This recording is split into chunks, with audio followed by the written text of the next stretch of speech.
స్తోత్రమేసయ్య ప్రియమైన దేవుని బిడ్డలారా, క్రీస్తు నామములో మీ అందరికీ సమాధానం కలుగునుగాక. ఆమె ప్రతి దినము దేవుని వాగ్దానం అని ఆత్మీయ చక్కటి కార్యక్రమంలో మిమ్మల్ని ప్రేమపూర్వకంగా నేను ఆహ్వానిస్తున్నాను. దేవుని బిడ్డలారా, ఎలా ఉన్నారు? బాగున్నారా? ఉదయాన్నే లేచారా? ప్రార్థన చేసుకున్నారా? కాసేపు అయినా దేవుని వాక్యాన్ని మీరు చదువుకున్నారా? మరి గొప్ప దేవుడిని కలిగి ఉన్నాం. మరి అట్టి కృప దేవుడు మనకి ఇచ్చాడు. ఎందుకంటే మనం ఏర్పరచుకోలేదు, కానీ మనం ఆయన్ని ఏర్పరచుకోలేదు, ఆయనే మనలను ఏర్పరచుకున్నాడని మరి పేతురు రాసిన పత్రికలో ఉంటుంది. కనుక ప్రతి ఒక్కరూ మరి దేవునికి దగ్గరగా జీవించడానికి ప్రయత్నం చేయాలని మీకు తెలియచేస్తూ ప్రతి దినము దేవుని వాగ్దానం అని ఆత్మీయ చక్కటి కార్యక్రమంలో వాగ్దానాన్ని చదువుతున్నాను. యెషయా గ్రంథము 54వ అధ్యాయము 8వ వచనం.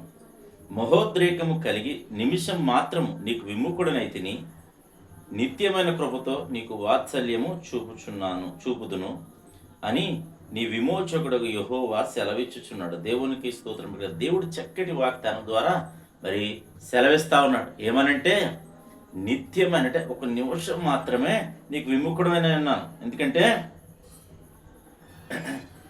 మన యొక్క అవిధేయతను బట్టి ఒకవేళ విముఖత చూపి మనల్ని ఒకవేళ శ్రమకు అప్పగించిన నిత్యమైన కృపతో ఆయన నిన్నేం చేస్తానంటాడంటే మరి నిత్యమైన కృప వాత్సల్యము నీ ఎడల చూపిస్తానని వాగ్దానం చేస్తున్నాడు. ఇంకేమంటున్నాడు? నీ విమోచకుడు, దేవునికి స్తోత్రం, మన విమోచకుడు సజీవుడు అని బైబిల్లో గ్రంథంలో రాయబడి ఉంది. మరి మన విమోచకుడు సజీవుడు. మరి ఇలా అంటున్నాడు, ఏమనంటే మరి నిన్ను నిత్యమైన కృపతో నీకు వాత్సల్యం చూపుతానంటున్నాడు, ప్రేమను చూపుతానంటున్నాడు. నేను కోపం ఏమాత్రం ఉంచుకోను, ఒక నిమిషం మాత్రమే నీకు కోపగించాను, కానీ నిన్ను విడవను ఎడబాయను అంటున్నాడు. కనుక మరి పరిస్థితులు మరి తారుమారుగా ఉండొచ్చు, దేవుడికి ఎడబాసి ఉన్నాడు అని నువ్వు అనుకోవచ్చు.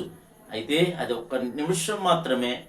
అయితే నిత్యమైన కృప, శాశ్వతమైన కృప, నిన్ను విడువని కృప మరి దేవుడు మరి అందరికీ అనుగ్రహిస్తాడని మీకు తెలియచేస్తూ మరి దేవుడి మాటలు దీవించునుగాక.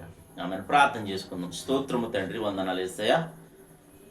ప్రతి దినము దేవుని వాగ్దానం అని ఆత్మీయ చక్కటి కార్యక్రమంలో తండ్రి మీరు ఇస్తున్న వాగ్దానం బట్టి స్తోత్రాలు. ఎంతమంది ప్రజలు యూట్యూబ్ ద్వారా, షేర్ చాట్ ద్వారా, ఫేస్బుక్ ద్వారా ఈ రోడ్డు మార్గం వెళ్తూ చదువుతున్నారు. వారందరి జీవితాల్లో నా తండ్రి ఈ వాగ్దానాన్ని మీరు నెరవేర్చమని ప్రార్థిస్తాను. నీ కృపతో, నీ దయతో ప్రతి ఒక్కరికి కృపను గ్రహించమని ప్రార్థిస్తున్నాను.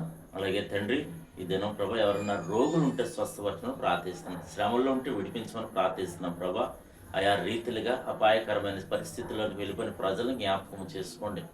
ఆయా మరణించిన వారిని కూడా మీరు జ్ఞాపకం చేసుకోండి. తండ్రి కుటుంబాలకు ఓదార్పును దయచేయండి. అలాగే ప్రభా నా తండ్రి రకరకాలుగా పరిస్థితులు ప్రభా ఉన్నాయి ప్రభా. ఒక్కొక్కరికి తండ్రి ఒక్కొక్క రీతిగా ప్రతి ఒక్కరిని కరుణించండి, కృప చూపించండి. సంఘాలు, సేవకులను బట్టి నీకు వందనాలు.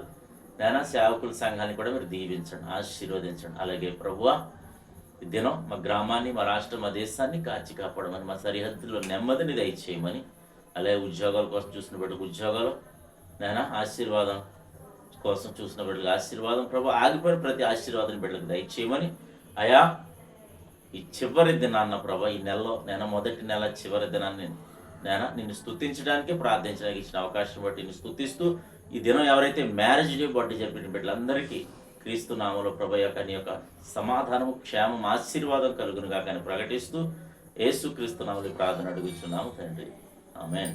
నేను నమ్ముతున్నాను ప్రియమంది బిడ్డ, ప్రభు మన అందరితో మాట్లాడి మనం బలపరిచిన విధానం బట్టి ఆయన స్తుతించండి, ఆయన గణపరచండి.